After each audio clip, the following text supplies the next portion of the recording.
We have with us Ben from the ILO in Geneva, but the whole idea is actually I will give the floor to Ben. Ben will introduce himself. He prepared some slides. He already addressed some of the questions that appeared um, on the e-campus. And the idea also, I don't think the presentation will be for a whole hour. I don't think that is the idea of Ben, to talk for an hour, but to have 20, 30 minutes input. And then on the basis of that, we can have a discussion or a conversation with questions that can emerge. I also would propose that if you have questions on certain topics that he's already presenting, because he is already providing some guidance on the questions that were asked. I would say we can interrupt you, huh, Ben?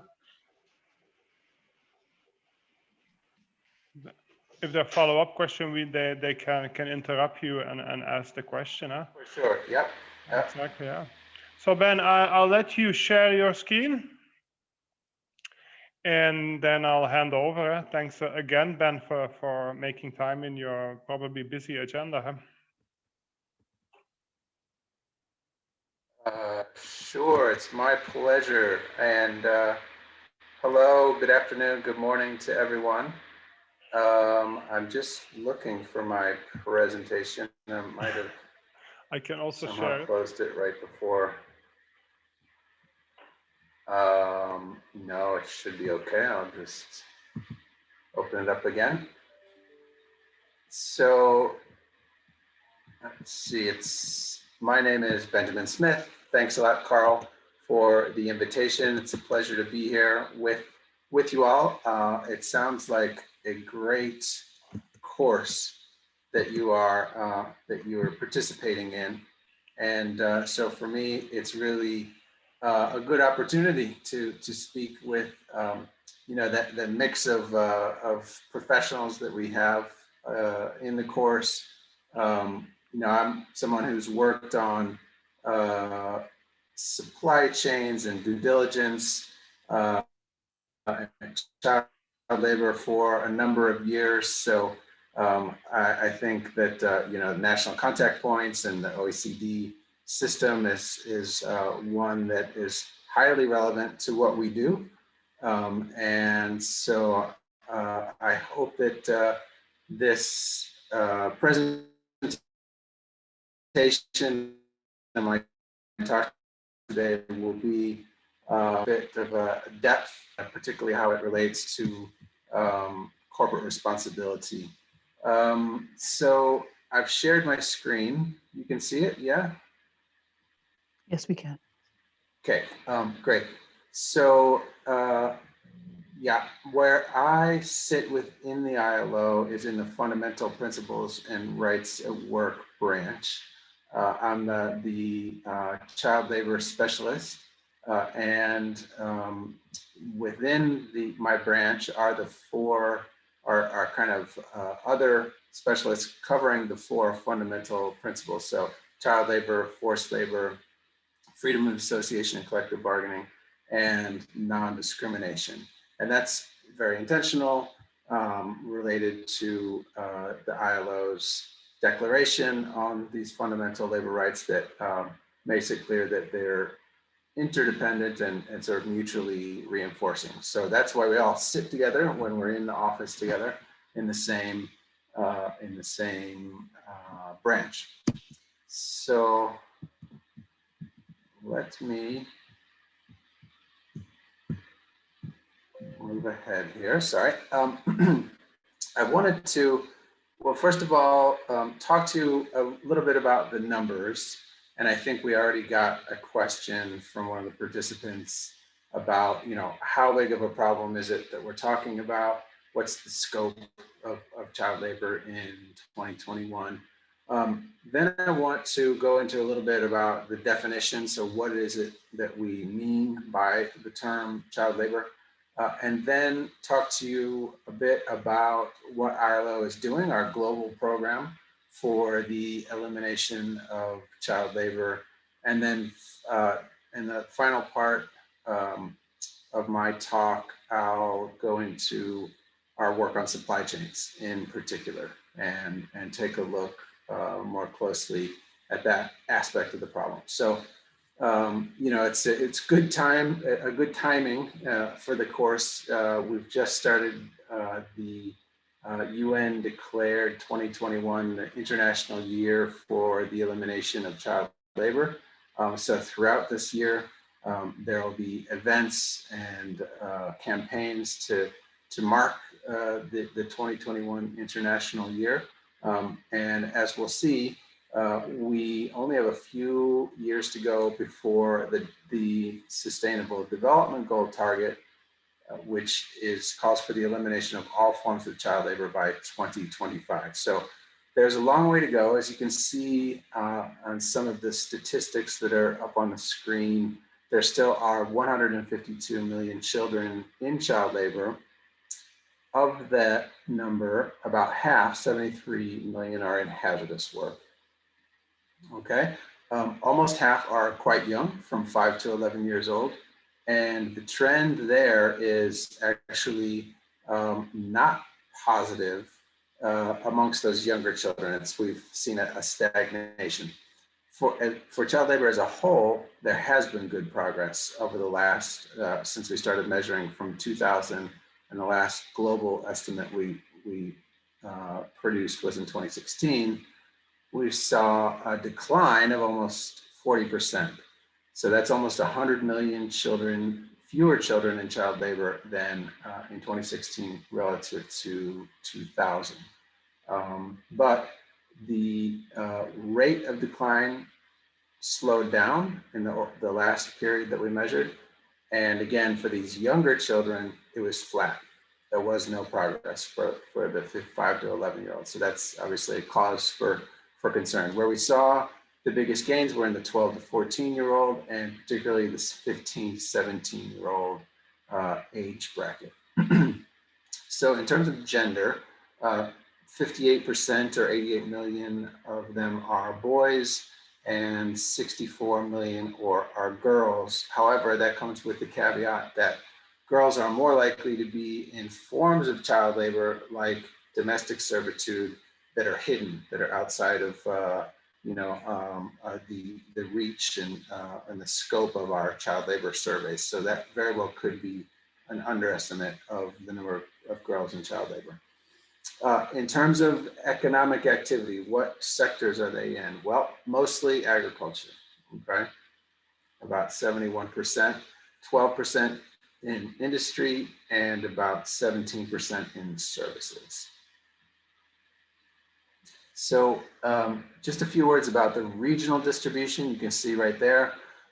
The most recent estimates show that we need a breakthrough in sub-Saharan Africa. It's the region with not only the highest prevalence, almost 1 out of every 5 children in child labor in sub-Saharan Africa, but the highest absolute number of children in child labor. Okay, sorry, this is jumpy. So going into the concept of child labor, what it is? Well, basically, work that deprives children of their childhood, their potential, and their dignity, and that is harmful to their development, their emotional, their physical and mental development. It refers to work that's mentally, physically, socially, or morally dangerous and harmful to children, and or interferes with the schooling. So the education and the effect on schooling is a key part of kind of the definition of child labor. And it can be, keeping them entirely out of school, or causing early dropout, or requiring them to balance work with school. And the evidence shows that children in child labor who do go to school, which is the majority, do worse than their peers, have worse performance, and are much more likely to drop out before reaching that basic education that all children have a right to. Okay, what it's not, important caveat, is household chores. We're not talking about the work that children do to help around the house, after school hours, and so on. I had a question, Ben. Yes, go ahead, Carl. If you look at these numbers of 150 million, what is the estimate of child labor linked to global supply chains? Because I can also imagine a lot of them, well, household children that are working in households or or domestic work, or in small scale artisanal, small scale farming, that how many of them do you think are linked to global supply chains that end up in cacao, that end up in tobacco, in oil, in and so forth? Is there any idea? Yeah, it's a very good question, and about a year and a half ago, we produced the first estimate of that, and it showed that a considerable share of child labor is actually in global supply chains. The numbers range from depends on the region, but from anywhere from 9% to 26% of child labor is connected to global supply chains. We'll come back to that part, global supply chains, in a few minutes. Okay, so bear with me here while I talk to you about some of our ILO conventions. I'm sure you've had plenty of information thrown at you about our treaties, these international laws that govern the world of work, and establish minimum standards. So the first one that I want to talk to you about is to establish a minimum age. It's Convention 138. I think there are about 173 ratifications of this out of the 187 ILO member states. So quite a high level of ratification for 138. The key concept here is that the minimum age should not be less than the age of finishing compulsory education. Okay, so those need to be aligned, not higher, not lower, but exactly the same, so that children always have that basic education guaranteed, that's not going to be interfered with by work. But then once they reach that and have accomplished the basic compulsory education, then they do have the ability to work. And that is just, the notion of developing capacities of children and recognizing that they can do more when they're 15, 16, 17 than when they're younger. The Convention 138 is really about establishing a national policy that meets the needs of children in their development, and recognizes that poverty alleviation, extension of quality education and training, social protection, all of these need to be part of country responses to child labor. So it's not a ban. Sometimes we hear that ILO is out to ban and just put in place these arbitrary limits. No, it's about putting protection of children from economic exploitation in that context of development policy and social policy. Okay, so once again, this is the basic equation that school leaving age should be the minimum age.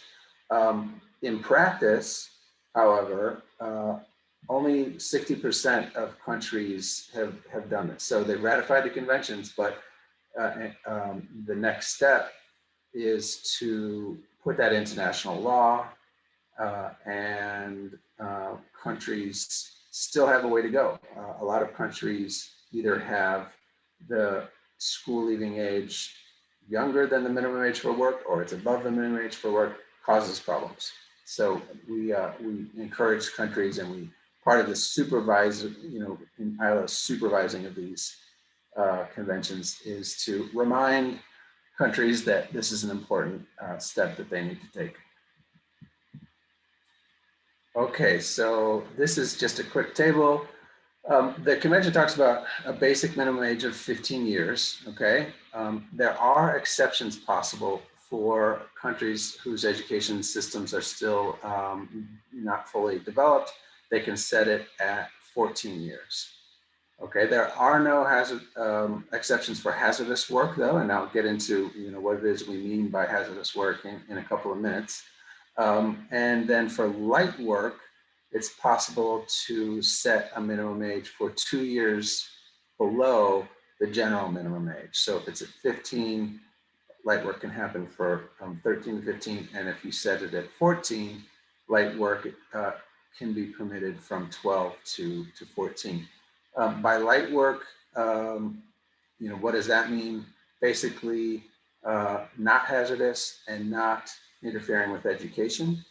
And by that, we include children's ability to benefit from education. So it's not just about, okay, as long as they're not working in school hours, it's fine. No, it's can't be of such an amount of hours that they don't have time to rest properly, to do their homework, to play, for relaxation, and so on. So it's really just that light work with the main focus for children being school, that they're in education.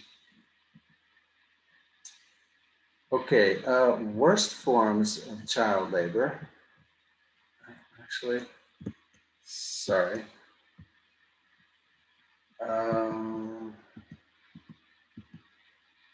I realized that I had the wrong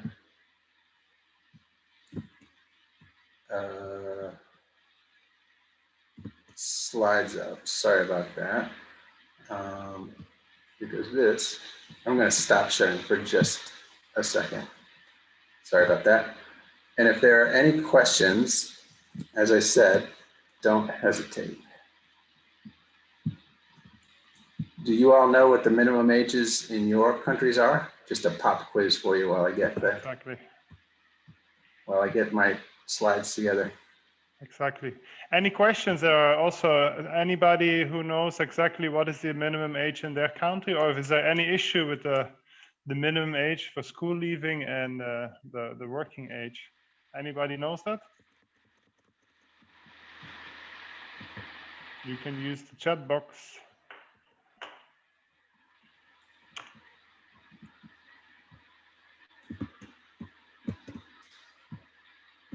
No one venturing to say what the minimum age in their countries are. I saw that we had someone from Brazil.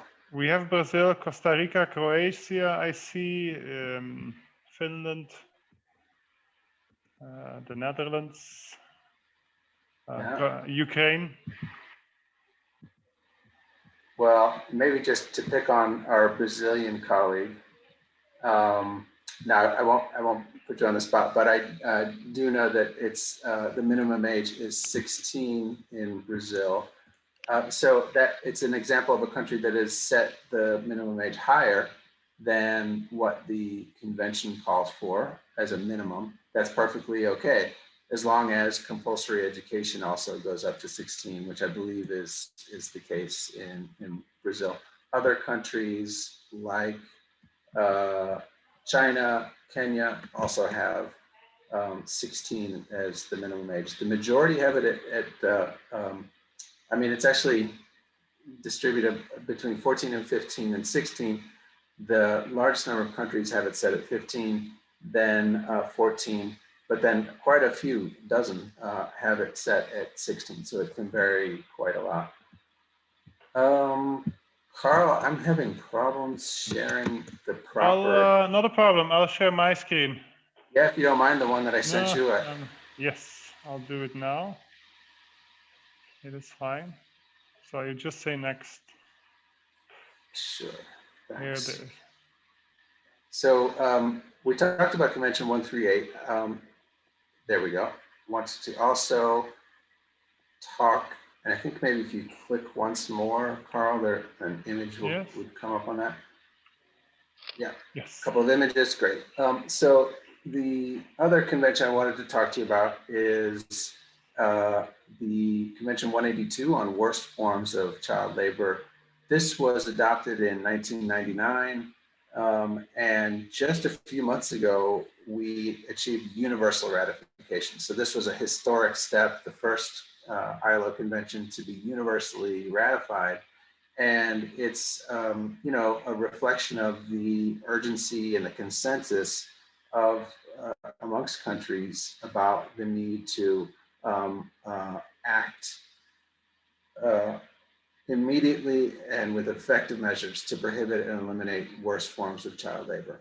Okay, so countries, when they ratify, they commit to mapping hazardous work, establishing monitoring mechanisms, designing and implementing programs of action within time-bound frameworks. So again, that sense of urgency that children in danger cannot wait. They need immediate and effective assistance. And it also calls for international cooperation, which we've seen a lot. I mean, after the adoption of Convention 182, the level of funding for ILO's own child labor program really increased quite significantly.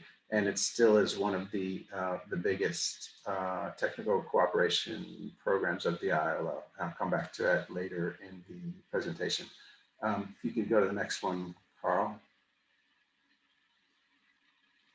So what are the worst forms of child labor? We're talking about slavery and similar practices. So forced and compulsory labor can be debt bondage, it can be trafficking, and also forced recruitment of children for use in armed conflict. Okay. Also, commercial sexual exploitation, the use of children in pornography and pornographic shows, the use of children in illicit activities like drug trafficking, for example, and finally, children in hazardous work. Okay, next one, please. So what is hazardous work? Well, it refers to work that, due to its nature or the circumstances in which it's carried out, is likely to jeopardize the health, safety, or morals of children. Can anyone think of work that just by its nature would be hazardous? Anybody have an idea what that could be?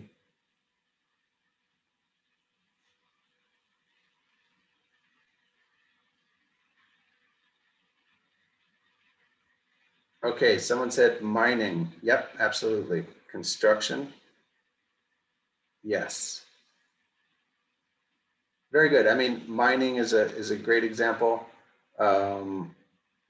When children are going down into mine shafts, there's no way that can be made safer. We've got other examples, metallurgy. Yeah, agriculture can be. It's not always considered hazardous. Chemicals, yep, the use of chemicals. Waste sorting, absolutely. Shipwrecking.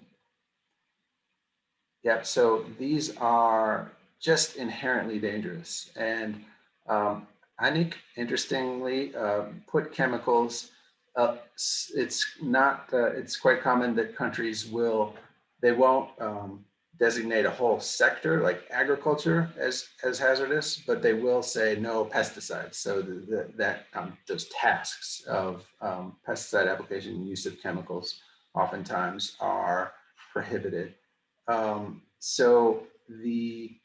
That's quite right. These are examples of things that just by their nature, children working in waste sorting and in trash dumps, very hazardous. So they're just inherently hazardous. What about work that is hazardous because of the circumstances that it's carried out in? Anybody have an idea about what that could be? Maybe just to give you an example or to help you think through this. When I was a teenager, I worked in a restaurant. Okay, I was minimum age, which I'm from the US. As of 15, you can work in a restaurant. But are there circumstances in which that would be hazardous? Yes, someone said at night, right? If I'm working at the late shift from 9 o'clock until 2 in the morning, I'm not going to be able to benefit from school and be too tired to pursue my education.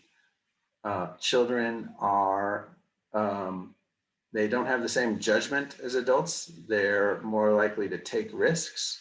They also, just physiological differences make an important difference. They breathe more air. They have more skin relative to their body weight. They absorb, those ambient toxins to a greater degree than adults.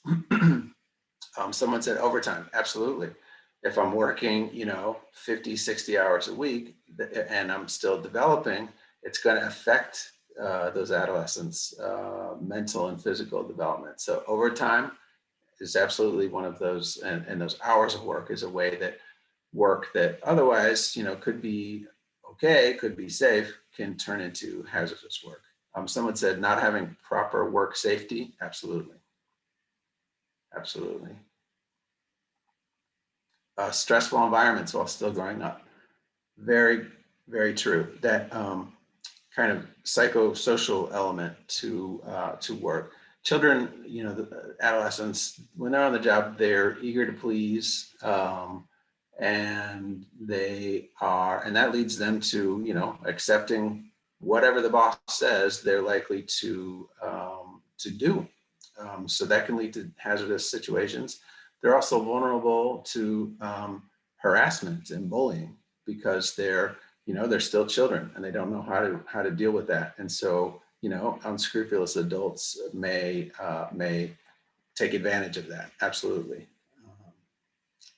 Okay, so yeah, all these are, I think you get it. Now, these are good examples, and it's one that I sometimes talk about it in terms of waiting tables in a restaurant, is that if you are doing it at night and you are in a restaurant that serves alcohol, then you run into those kinds of hazards where you are subject to kind of a unhealthy environment, just like socially unhealthy, and exposed to forms of abuse and so on. So very much depends on those circumstances that employers and governments keep an eye on those to make sure that children are protected.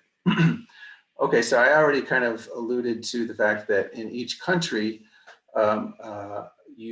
countries develop their own list of what constitutes hazardous work. Okay, so it's not a one-size-fits-all like blanket prescription from the ILO. It's meant to be tailored to the local realities of the economy and what are the sectors, what sort of work is happening in a given country. Also, these lists should be reviewed from time to time. Technology changes, economies change. So it's important that countries keep track of that and keep their lists of hazardous work updated. Okay. Next slide, please, Carl.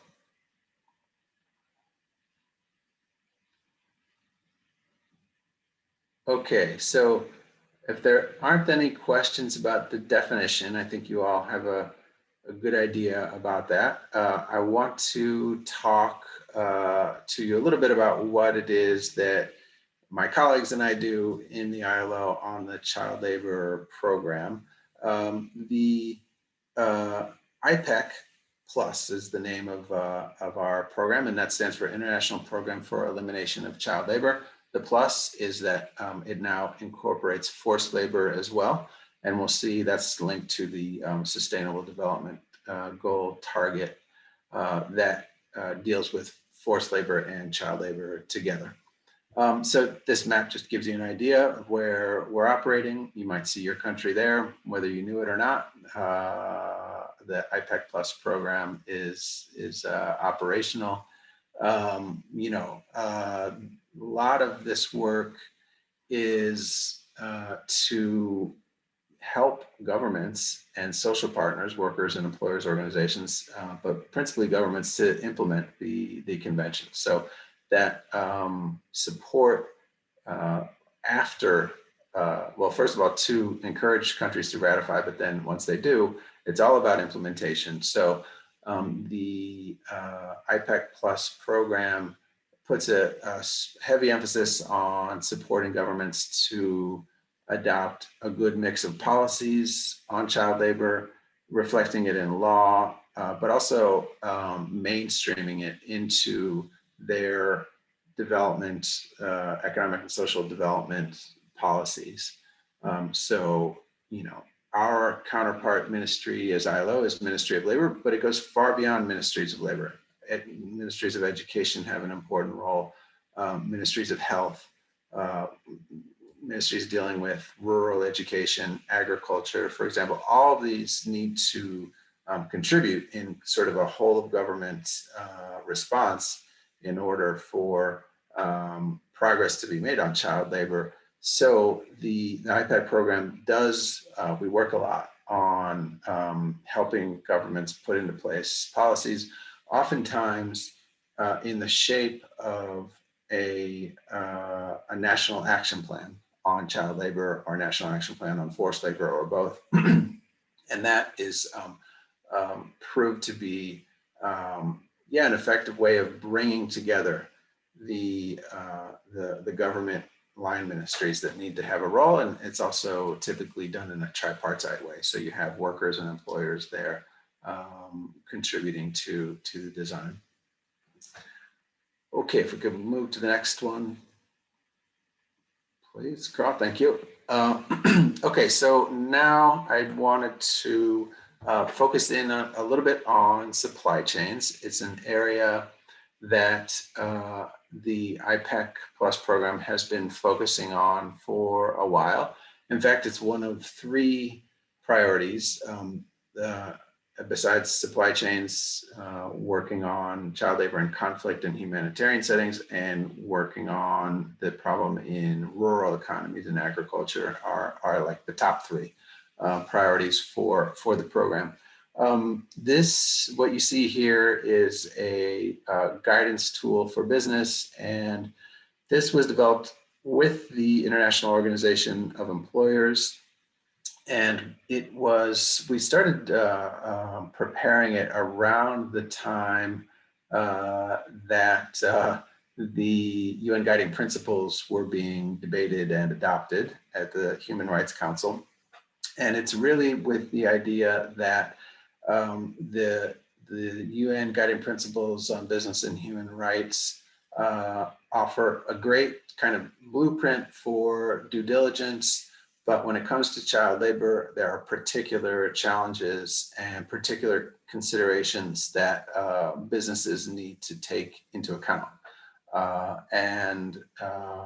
You know, we'll see in a couple of slides from now, where child labor occurs tends to be very far upstream in a value chain where companies don't have a lot of leverage. They don't have necessarily even a line of sight, and they may not know about the child labor that's occurring in their supply chain. So this tool is directed at you know, I think the target audience is sort of bigger companies, multinationals that have complex, long supply chains that go into the informal economy, into high-risk sectors like agriculture, and provide some guidelines on what to do and what not to do.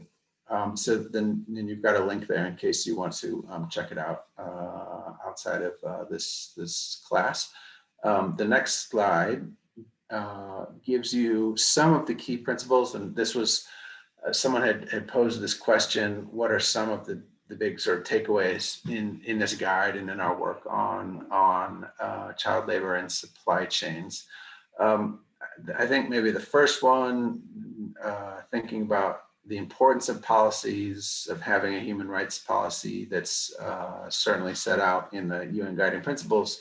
But those policies should be based on international labor standards or national legislation, whichever is more protective, right? So international labor standards provide a minimum standard of protection. Countries obviously can and do raise the bar, and so companies that are operating in countries that have a greater level of protection, they need to follow local law. But when that local law is below the standards set by the international labor standards, then it's the ILS that need to be respected. An example of this was up until a few years ago in Myanmar, the minimum age was 13. So this is right at the time that the country was opening up. So a lot of companies were moving into Myanmar. And they saw that, okay, locally, it's quite okay for a 13-year-old to work. But for them to respect the right of children to be free from child labor, they needed to adhere to the higher minimum age that's established in convention, in ILO conventions. Okay, just as an example. Knowing what is happening in the supply chain, the visibility, the transparency, the tracing of what's happening obviously is critical when it comes to child labor. Integrating and aligning business practices with human rights commitments, creating management systems for due diligence. All this is very much straight from the UN guiding principles when it comes to child labor.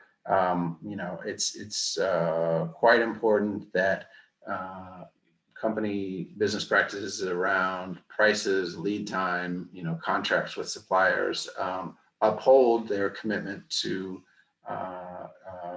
operate ethically, free from child labor, and don't put so much pressure on their supply chain that it makes child labor more likely.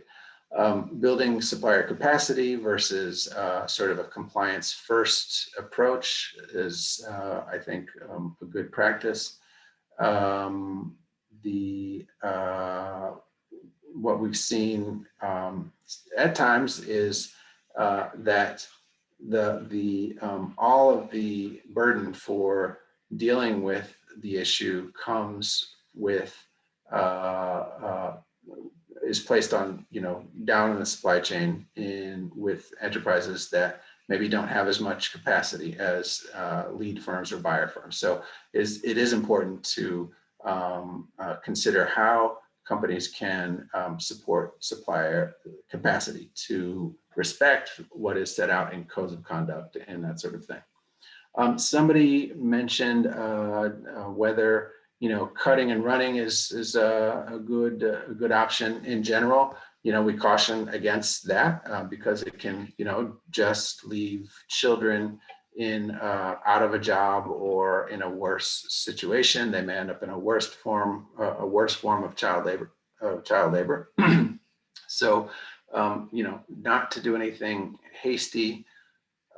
To analyze the situation, see what a company's leverage is, use that leverage or look to build the leverage.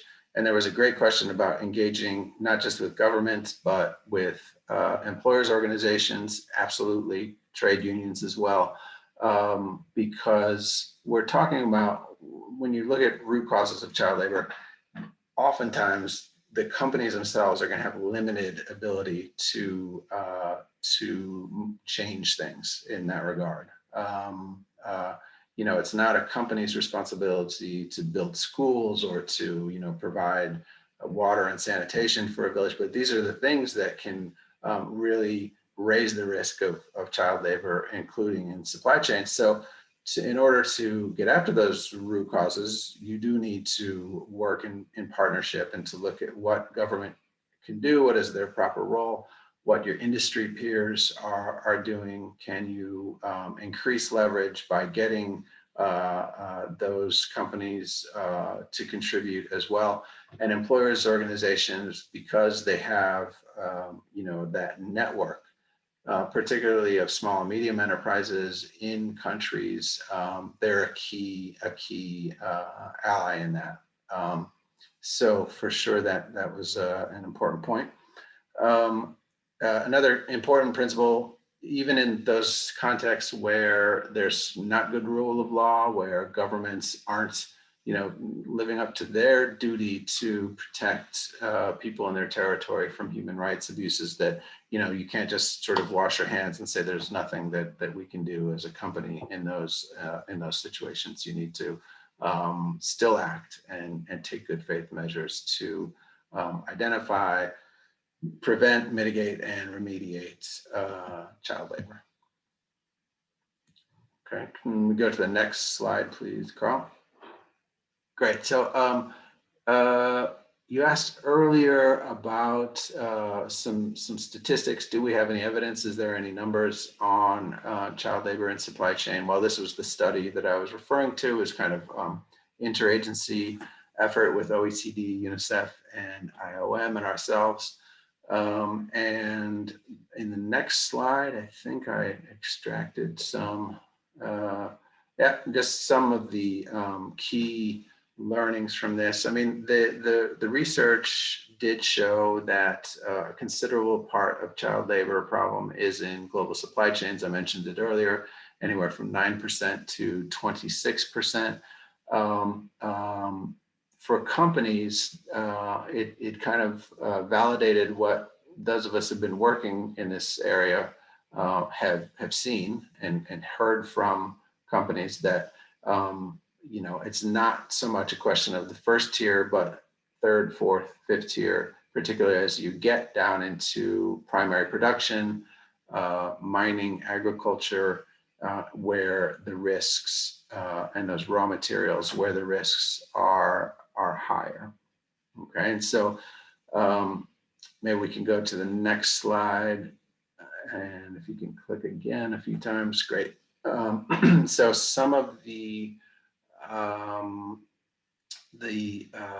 findings of that research, particularly with regard to businesses, certainly to take a whole of supply chain approach to due diligence, because the risk is predominantly beyond the first tier.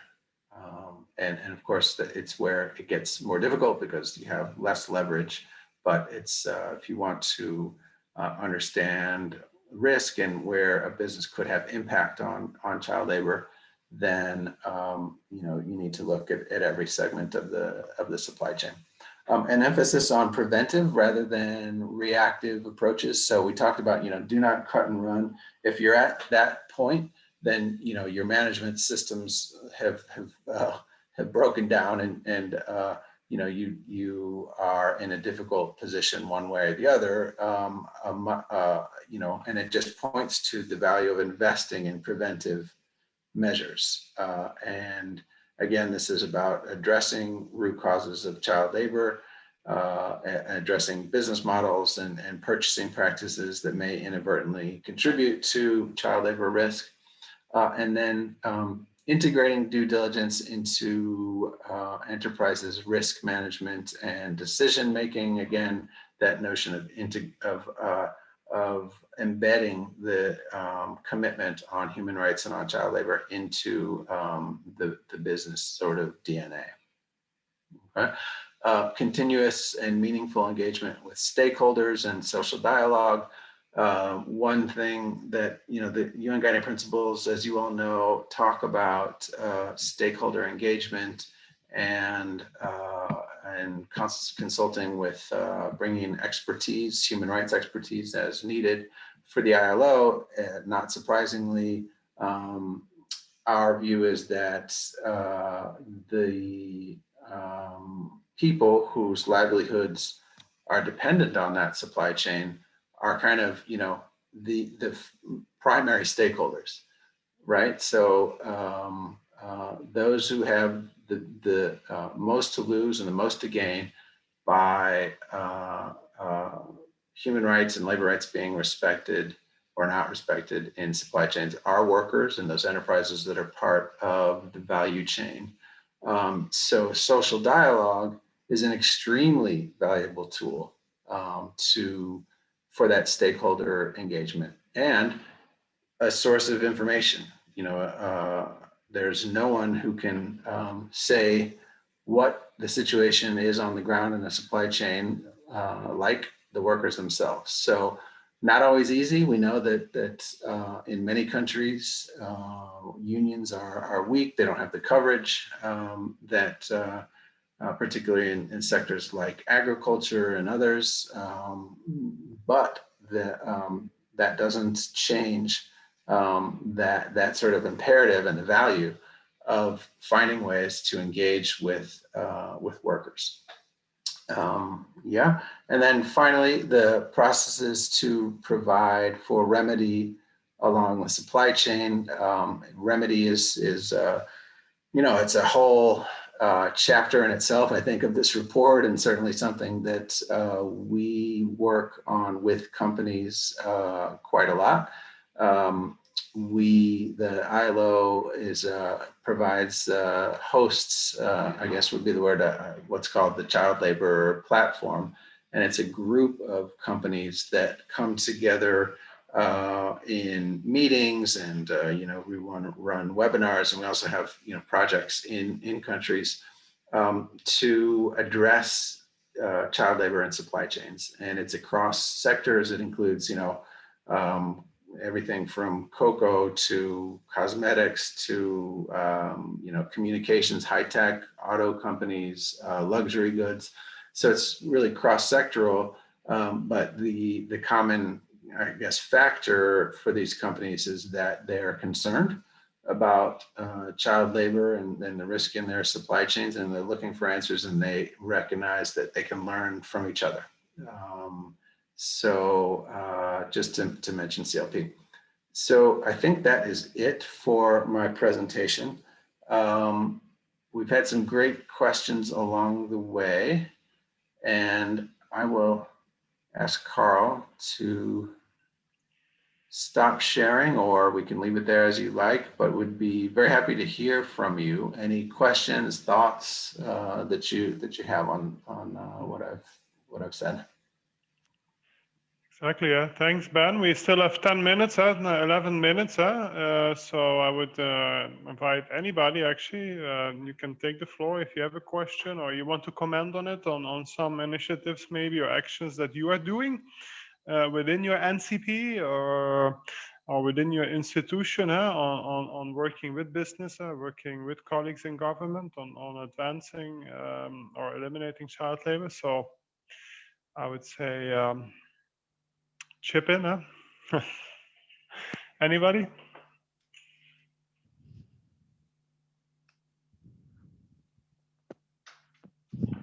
Hi, my name is Tomáš Kozárek. I'm from Czech Republic, and I have one question, if I may. I was quite surprised when you mentioned the numbers of the children which are described or which work in the area of child labor, like 150 something millions. It's quite a lot. On one part, it makes sense that most of them are in agriculture, but I would like to ask if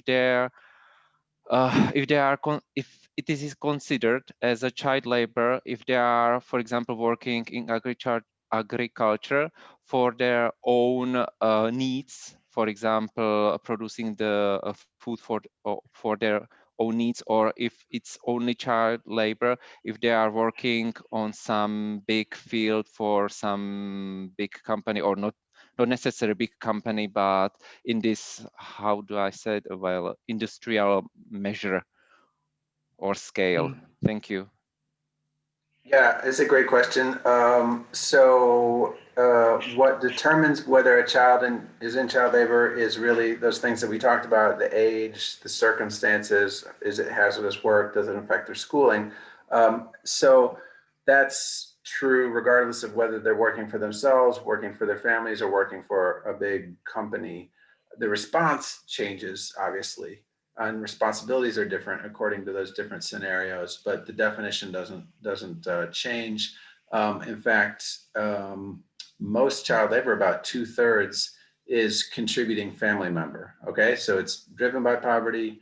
Family needs to make the ends meet, put food on the table, and so every bit of income may help, and that's unfortunately the reality. And it's in terms of government response, points to the need not for an enforcement first, not to come in and, you know, start putting parents in the courts.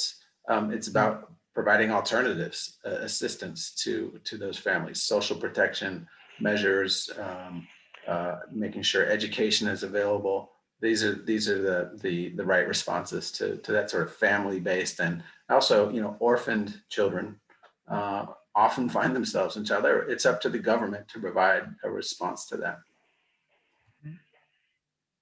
Thank you, because for from this point of view, it makes sense that most of the child labor it's in agriculture because they are trying to have something to eat at last. Yeah, for sure. Exactly. Or I believe culture also, that's also one of the difficult points. It's because it's good for cultural reasons. Like it's good to earn the value of money. Or in Bolivia, with where you can work, apparently it's fine to work. What is the age in Bolivia? 11, I believe.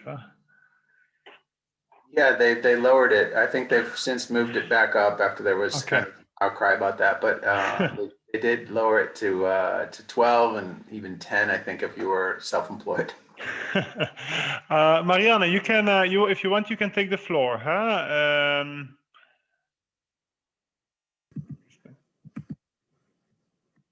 Yes, good afternoon.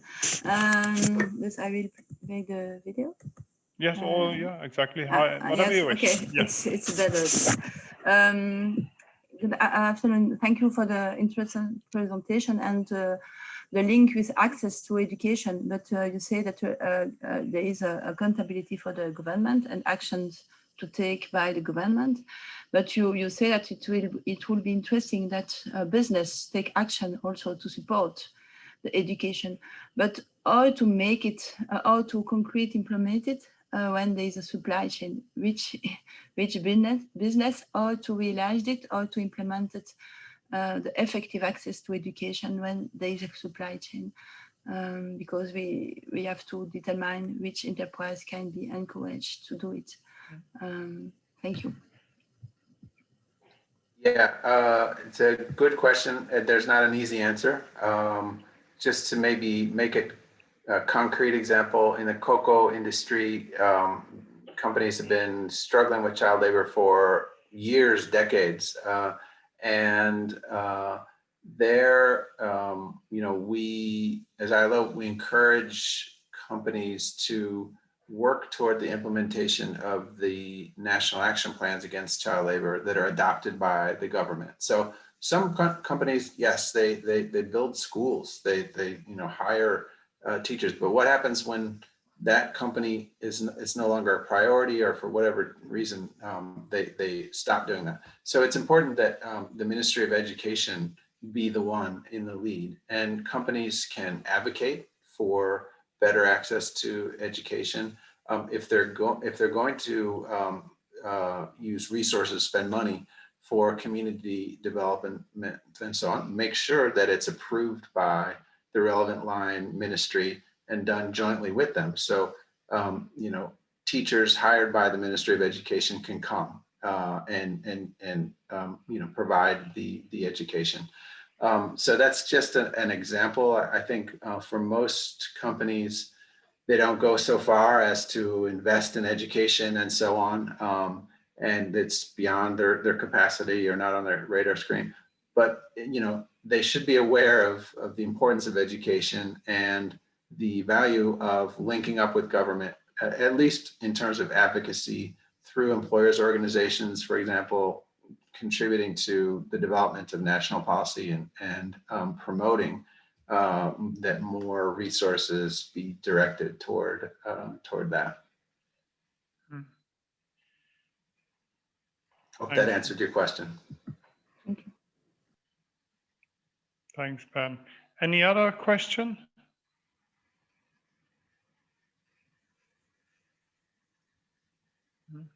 Ben, maybe I have a question. Maybe it's a complex question, but what because we are everybody here is working within government, majority. We also have some representatives from employees and workers organizations, but the majority is governments from Europe, Canada, the US, and then also Brazil and Costa Rica.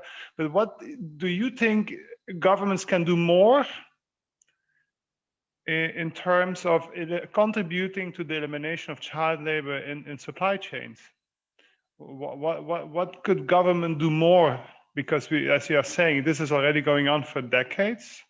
Is there something what you see from government that can really effectively work, even if you are in a country that is not necessarily directly involved in child labor, but is more, like at the receiving end? Yeah, I mean, certainly governments can do more. And I think what the sort of policies and investments that the governments need to make to effectively, prevent and deal with child labor, they're the same across the board, whether the child labor is in supply chains or not. So when governments invest in inclusive education, when they put resources towards social protection for vulnerable groups, particularly like migrants, ethnic minorities, the groups that are particularly vulnerable to child labor, then they can make a huge progress. Enforcement, making sure that labor inspectorates have enough capacity to monitor the situation. Awareness raising, as you mentioned. And then, decent work for parents, investing in rural development in particular, because so much of child labor is in those rural areas. If governments do that, it kind of lifts all boats on a rising tide, and companies will have some better assurances that these kinds of abuses won't be happening in their supply chain. So I don't know that it's, particularly they need to do something special for child labor and supply chains. I think they need to, invest in child protection and child labor elimination across the board. And as I say, we know what works. It's a matter of like bringing it to scale and increasing the investment in that regard. Thanks, Ben. Okay. Well, it's now almost 1 hour has passed, so I will keep my word and I will finish here at 4 p.m. So Ben, thank you very much for this very interesting intervention on child labor. Short, but to the point.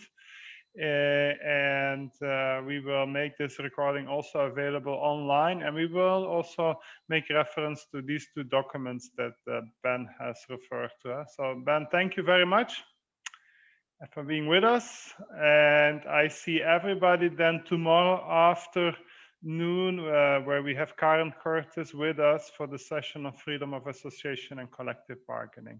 So have a nice day, and we see each other tomorrow afternoon. Thank you. Thanks a lot, everyone. Bye. Bye-bye. Bye-bye.